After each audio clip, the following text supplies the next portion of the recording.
খুলে ফেলে দাও জাতের বর্মই পরব মানে মানব ধর্ম। এই মূল ভাবনা নিয়ে আগামী 2026-এ অনুষ্ঠিত হতে চলেছে আন্তর্জাতিক গোসাই পরব।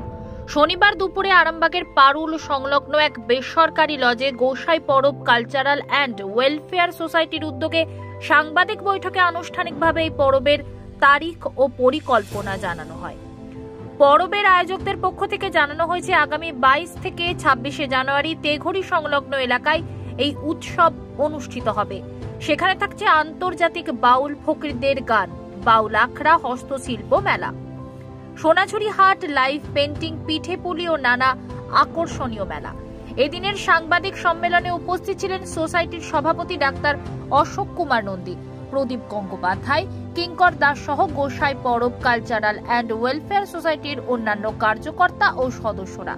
আয়োজকদের দাবি, সাম্প্রদায়িকতা ও জাতপাতের ঊর্ধ্বে মানব ধর্মের বার্তাকেই সামনে রেখে এবছর পরব হবে আরো বৃহত্তর পরিসরে। পরিশেষে সাংবাদিক সম্মেলনে এদিন উপস্থিত হয়েছিলেন অনেক সাধারণ মানুষ। আজকে এই সাংবাদিক সম্মেলন প্লাস তার সাথে বার্ষিক সভা অনুষ্ঠিত হবে। আপনারা সবাই জানেন আরামবাগে একটা উৎসব শুরু হয়েছিল করোনার আগে থেকে।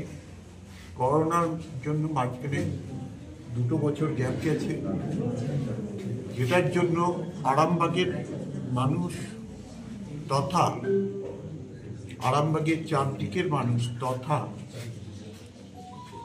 আমাদের রাজ্যের বিভিন্ন প্রান্তের মানুষরা ওই সময় আসেন এই মেলায় যোগদান করার জন্য।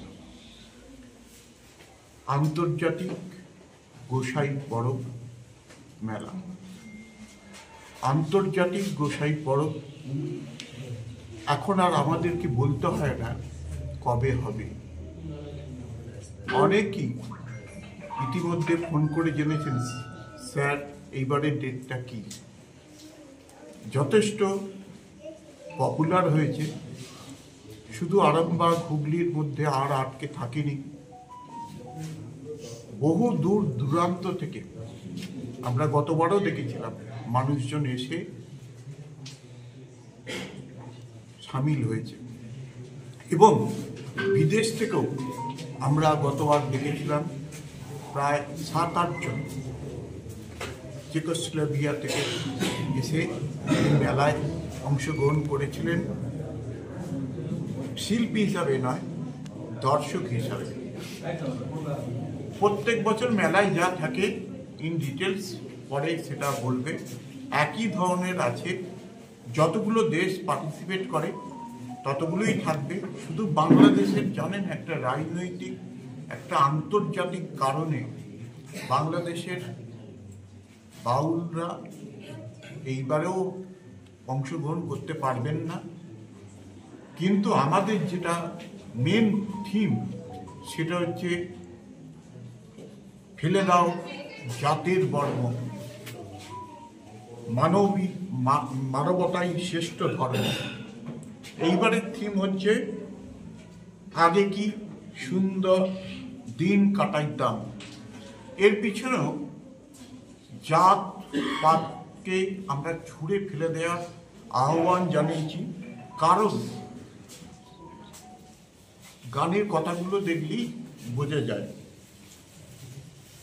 ও গ্রামের নওজোয়ান হিন্দু মুসলমান মিলিয়া বাউল গান আর মুর্শিদি গাইতাম, হায়রে মিলিয়া বাউলা গান আর সারি গান গাইতাম। একটা সমাজের যে ভেদাভেদ, ধর্মের যে ভেদাভেদ, উঁচু নিচু মানুষের যে ভেদাভেদ, জাত পাতের যে ভেদাভেদ, সবাইকে এইগুলোকে ছুঁড়ে ফেলে দিয়ে এই কদিন 22শে জানুয়ারি থেকে 26শে জানুয়ারি আমরা এক প্রকার মিলন মেলা, বাউল উৎসব মেলা আমরা আয়োজন করেছি। আমি প্রত্যেককেই অনুরোধ করব এই 22 থেকে 26 প্রায় যেখানে মেলা আগে হতো ওরই আশেপাশে একটু আগু পিছু করে জায়গাতে হবে। আমরা সেটা ডিটেলসে জানিয়ে দেব।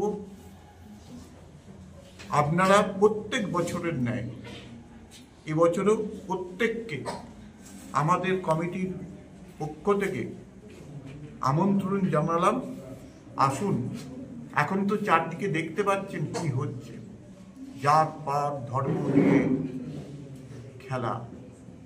সেইটা আমরা মন থেকে এটা যাতে মুছে দিতে পারি, আমাদের সমাজ থেকে এটাকে মুছে দিতে পারি, তারই প্রয়াস।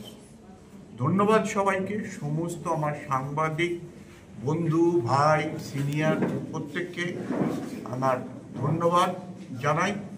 বাকিটা মেলা সম্পর্কে ডিটেলসে কোথায় হবে যেখানে হয় প্রতি বছর তেগড়িতেই হবে, যেখানে হয় মানে সেখানে দেখবেন এখন ভারী হয়ে গেছে, ফলে তার দুটো প্লট পরেই। হিন্দু মুসলমান ও গাঁয়ের নওজোয়ান, হিন্দু মুসলমান আর মিলিয়া বাউলা গানার মুর্শিদি গাইতাম, হায়রে মিলিয়া বাউলা গানার সারি গান গাইতাম। আগে কি সুন্দর